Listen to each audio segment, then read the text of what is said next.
San Antonio is ridiculous. Like, Wembanyama, we're both in on. But one thing Wembanyama's been doing, that he's doing the Giannis thing, right? Like, he's dropping the shoulder and just bowling guys over. We saw him do it against Luke Cornett, a teammate, in the black-white scrimmage they had. Yep. I was watching parts of their game. Made Luke Cornett look like a puppet. Just ragdolled him. Ragdolled him. I watched the game against Indiana. I forget who he did it to, but he did the same thing. Just dropped the shoulder and mowed guys down. This is something that the Spurs coaching staff has been hammering him about, for a while now. Like, you've got the strength. Yeah. Like, you're no longer this rail-thin rookie. You're a third-year guy who's put on a lot of muscle this offseason. You can do this.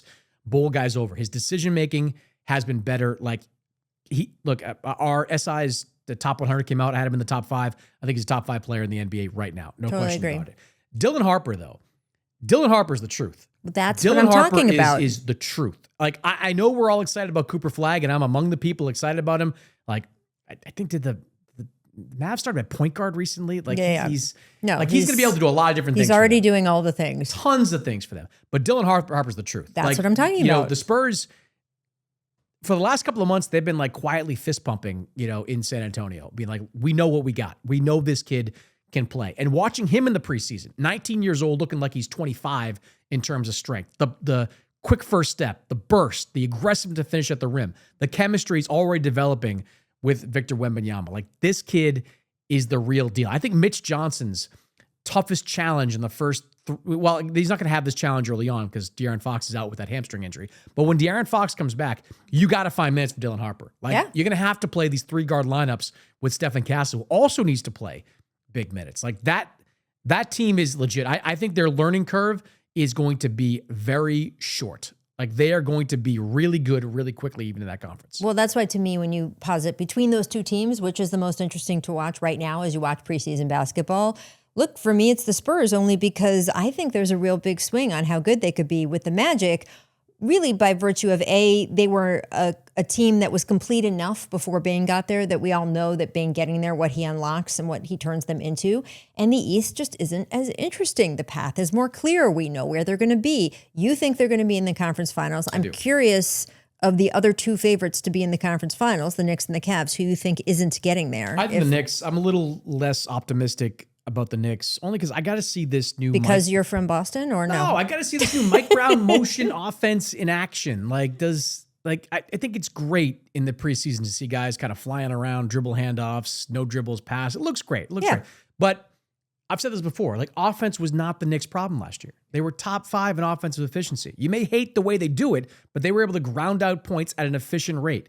And look, Jalen Brunson, over the last couple of years, in that offense, turned into an all-NBA guard, an all-star starter, all those things.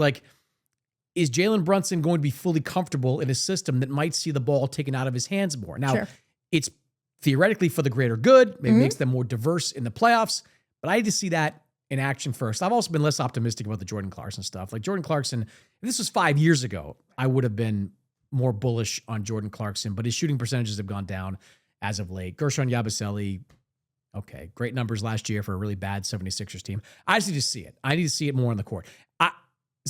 There's obviously questions about Orlando, but that defense, it's going to travel, right? That defense is going to make them tough against everybody. If they're going to grind out games in the 90s, the way that the old 90s teams ground out games in the 80s, they're going to be tough to beat in the postseason. Yeah, no, I agree. But again, I know more who they are. So I'm interested to see them through the season. I'm excited about them. They've got a lot of talent on that team that's not just sort of, it's cool, but it's going to be great to watch them now with that energy of Bane, because some of their offense was so difficult to watch last year. Painful. And this year good, these guys are going to get unlocked, and it's going to be a more exciting watch the Magic than it was before. But the Spurs, to me, are the question mark of where they're going to end up.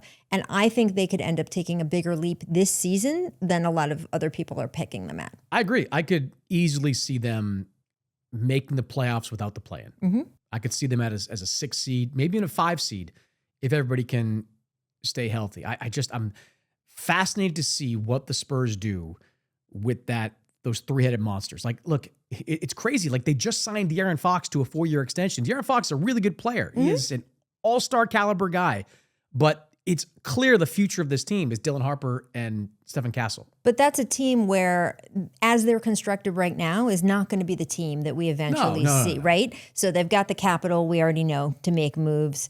that Fox signing is just as much to lock him up into a contract as it is to say, oh, he's our point guard of the future. So that's a team. I mean, if they knew, like, look, we all know the Fox deal was made with the understanding that this was the deal that he was going to get. That's how it works in the NBA.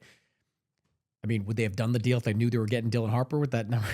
Where they kept their, I mean, they didn't give up a ton to go get Fox. I was going to say, I don't think they gave up that much. Yeah. I think obviously it didn't work out because of the injury situation with Wembanyama, but I think that if Wembanyama had been able to play through the rest of the season, having someone like Fox there would have really helped his development and also just his satisfaction on the team. Because, you know, it's so interesting. There was all this chatter around Luka in Dallas for years, right? Oh, they better keep Luka happy. You know, that timeline ticks faster than you think. Oh, it's a good thing they made the finals because Luka would have started looking around. Even after they dealt him, we heard some of the sort of, I hate to say the word propaganda, but let's just call it what it was, propaganda out of the Dallas front office that was about like, oh, he might not have signed it. He might not have signed the big deal, all of that stuff, because there was this sort of chatter of, is Luka going to be happy if they don't succeed, right? He's on a mission. I'm not sure Luka Doncic was as much on a mission at that age as Victor Wembanyama is. Victor Wembanyama seems like the kind of guy who wants to see progress.